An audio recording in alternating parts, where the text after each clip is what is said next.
Hi, my name is Gary Ibsen from TomatoFest.com, and I've got something really special to share with all of you gardeners today. An introduction and also an unveiling of a great system. The introduction is Ray Newstead, and the unveiling is the EarthTainer, his creation. Ray, thank you very much for having me here today and for sharing this with all the gardeners around the country. Would you share a little bit about what the EarthTainer is all about? Well, welcome to my garden here, Gary. I've been growing vegetables in California now for about 25 years, using the traditional in-ground method of top watering. And over the time I've experienced lots of problems that normal gardeners experience with either overwatering or underwatering, problems with weed control and other type of pests. So I came up with a solution based on a container approach of using bottom-up watering, wicking into the potting mix and feeding the plant that way. No water is wasted, no water goes into the ground to grow roots and have other problems. So it's an innovative approach that I think is very apropos this time in California, given our water situation.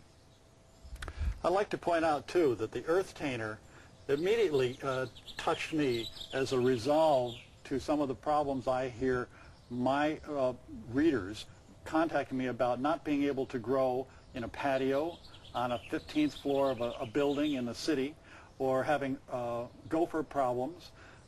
Take a look at this system that Ray has developed for those people that thought they could not create big plants on a container on their patio. We have something set up for 8-foot plants and will also be suitable for all size fruit.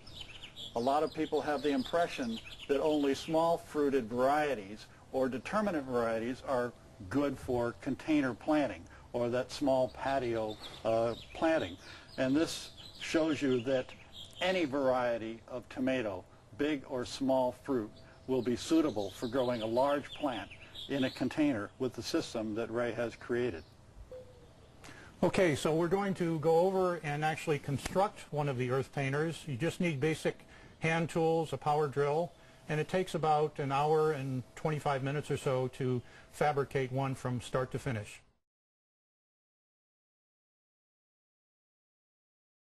And now Ray is going to show us all how to construct your own EarthTainer.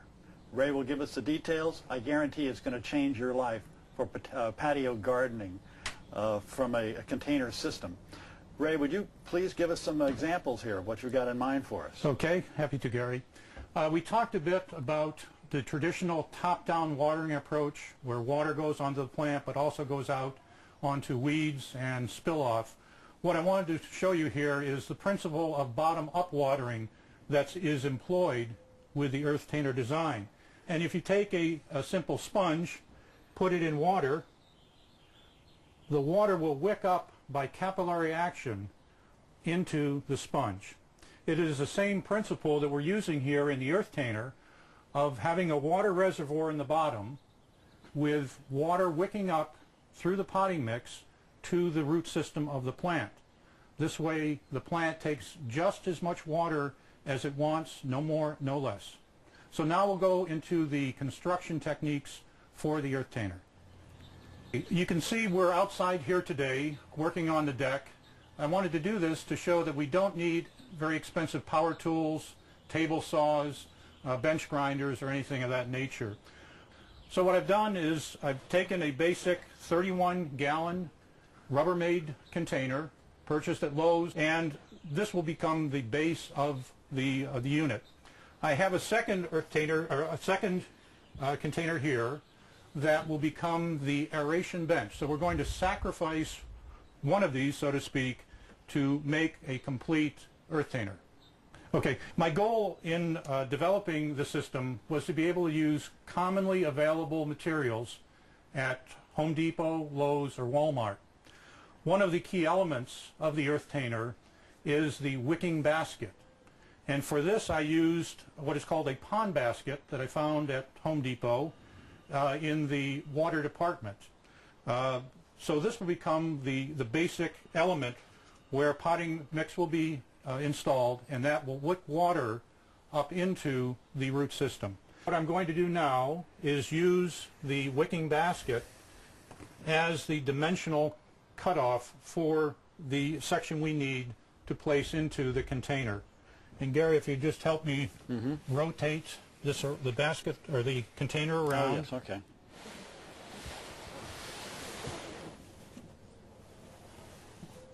Finished marking our cut. We will use a saber saw in our case to make the cut. You could use good quality kitchen shears if you don't have access to a power saber saw. Now that we have marked the dimension for the aeration bench using the wicking basket as our template, I'm going to cut out this portion of the container to make that aeration bench. So first I'll use a 3/8 inch battery drill to drill a pilot hole. And then I'll begin cutting with the saber saw. Now again, whenever you're using power tools of this type, make sure you always wear glasses or safety goggles, because pieces of the container can fly randomly around and you don't want to get them in your eyes.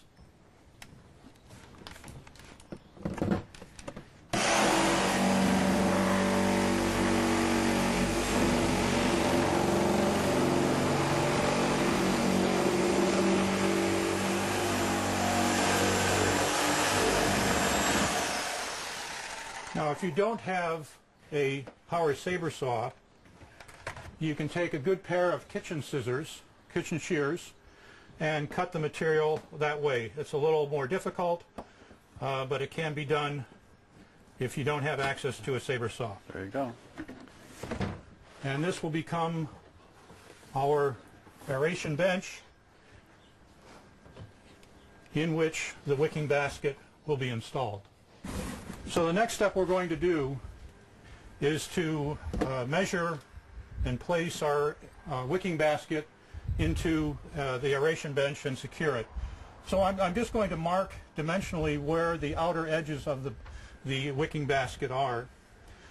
Again, my goal here was to use off-the-shelf materials from Lowe's, Home Depot, and what I was able to find is a wicking basket that met my height criteria of 6 inches, but it is fairly large. It's 9 inches by 9 inches.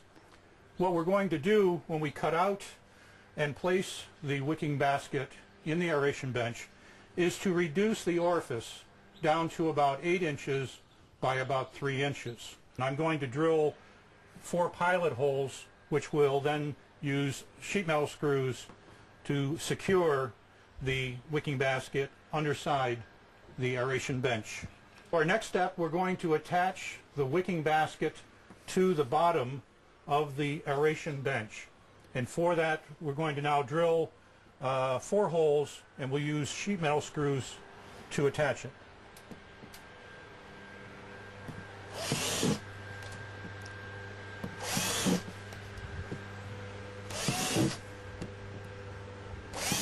And notice you're just inside the lines that you've drawn here. That's right. Yeah. You can see we have a fairly narrow lip here, and we've got to be pretty accurate in terms of The holes here. drilling the hole and securing the bench. So that is why I drew these 2 lines, which was the outer edge of the wicking basket.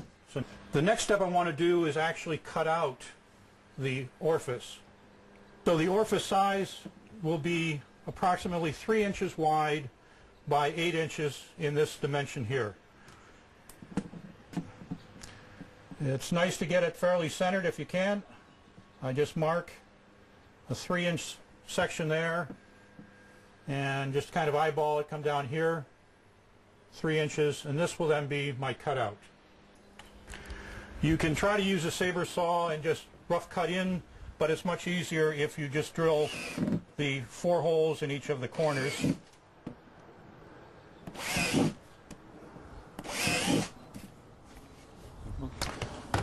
So again, we'll use the saber saw to make that cut. Want me to hold this here for you here? Yeah. Okay.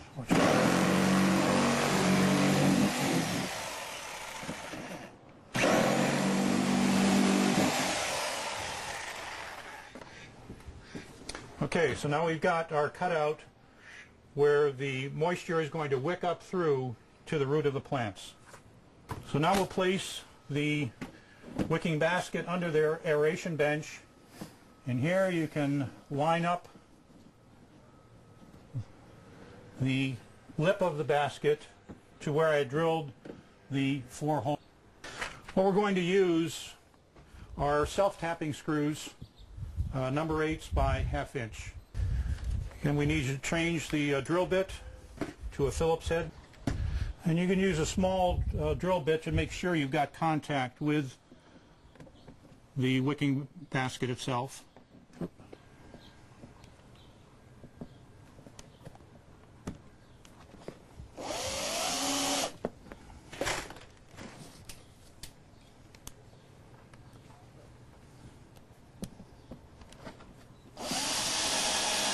So we've got our 4 screws secured and the wicking basket is in place.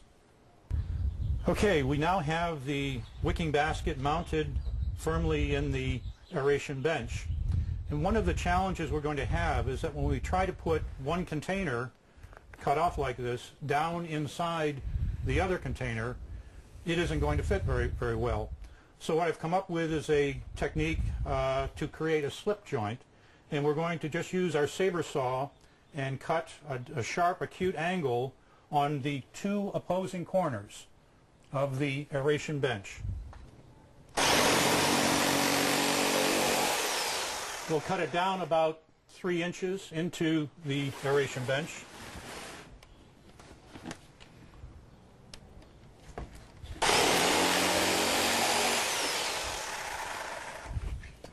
So what this essentially gives us, if you could just hold that up here for me, is that as we push this container down inside the other container, this slip joint will allow the container to shrink a bit and fit firmly on in the base of the other container.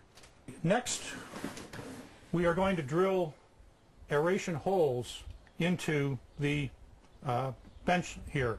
The purpose of the aeration holes is twofold. One is to allow excess water from rain. If we get 2 inches of rain, for example, in Oklahoma or somewhere, it allows that to go back down into the water reservoir. So that is one fundamental purpose. The other purpose of the aeration holes is to allow air to come up into the potting mix, very important, into the root system.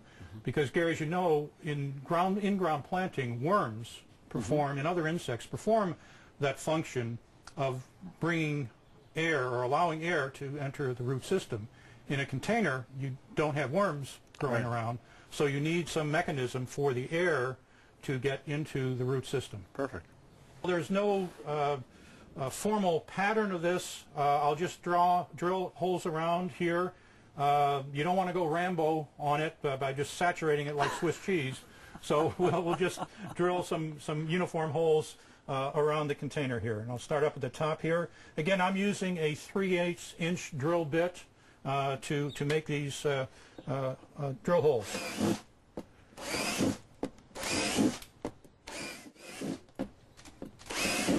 And by spacing it as much as you're doing, you're not messing with the integrity of the strength of it either. That's the key element, Gary, is if you go crazy and drill a large number of holes, it can weaken the integrity of the aeration bench. You remember the tomato cage system and the potting mix is all sitting on top of this bench. So you need very good structural rigidity for it to hold up. And I'll start right here. And again, we don't want to drill into this area here underneath the wicking basket. We want to put our aeration holes in this outer area.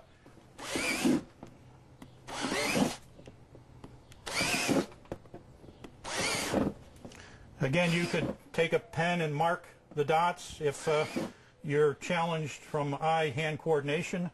If you're fairly good at it, you can just randomly place these holes.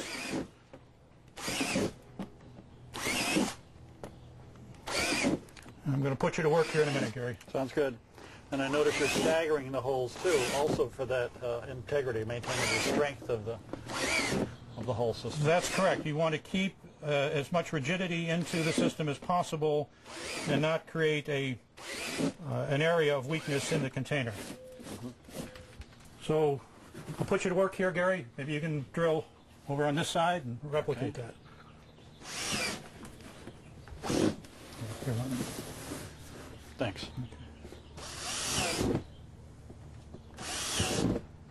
Spacing them every inch to inch and a half is a pretty good pattern to use. It's good. Well, Then yours you is wanna- prettier than mine, right? Okay. Now, did you Okay. need this back? Let's see, you want to Oh, yeah, finish and do sure. the around the edge here. I probably had a little more practice at it, so you're doing great as a first timer here, making your own EarthTainer. So we really completed our first phase of the EarthTainer construction. We've got the wicking basket mounted on top of or into the aeration bench. We've got all our holes drilled, and now we're ready to insert it into the container itself. The next step, we're going to take the main container, and we're going to mark two things. We're going to mark the overflow holes for the water to drain out when you've just topped it up just enough. We're also going to mark the location for the mounting of a hollow wall anchor bolt to hold the aeration bench firmly inside the container. So let's see, we're going to flip this up on this end. I like to use two drainage or overflow holes. The reason being, you've got potting mix inside here, and that can plug one of the holes. Having two holes, one on either end, gives you some redundancy. Also, if you don't have the container balanced just properly, you could have too much water inside and get into the root system. You don't want to do that. So by having drain holes at either end of the container gives you that safety factor. So I've set my mark to a 5-inch depth for the drain hole or overflow hole.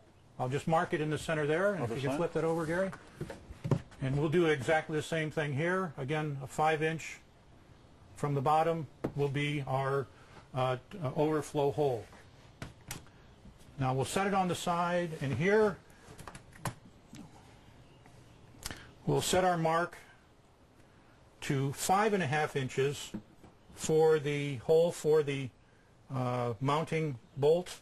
Again, you want this hole a little higher than the drain hole because you don't want this bolt to be in the water, down here in the water reservoir.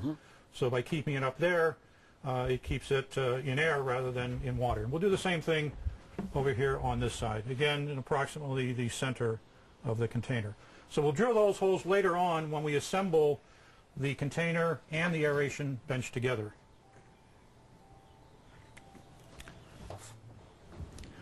All right, next we're going to prepare the aeration bench to mount the tomato cage system.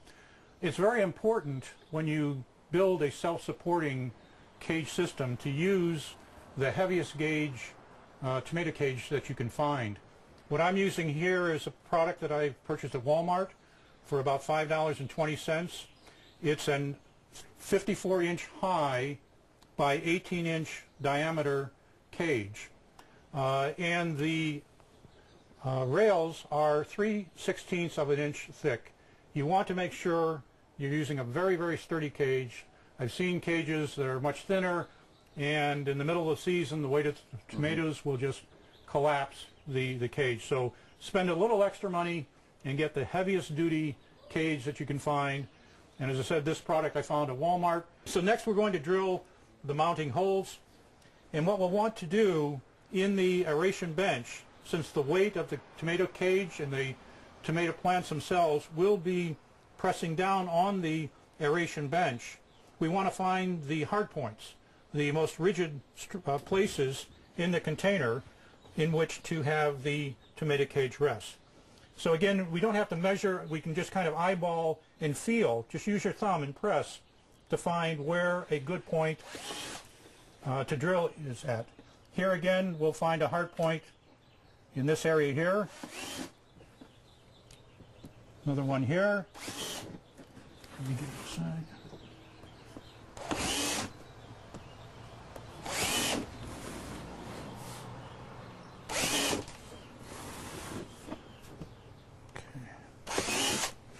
Okay, so we pre-drilled the holes for the mounting of the tomato cage. We'll do the cage assembly as another section here.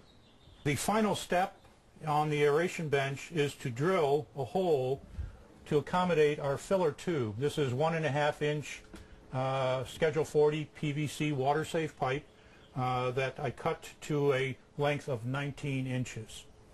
And for the hole, I will use a 2-inch diameter drill to accommodate that. Again, I place that in the center of the edge of the aeration bench.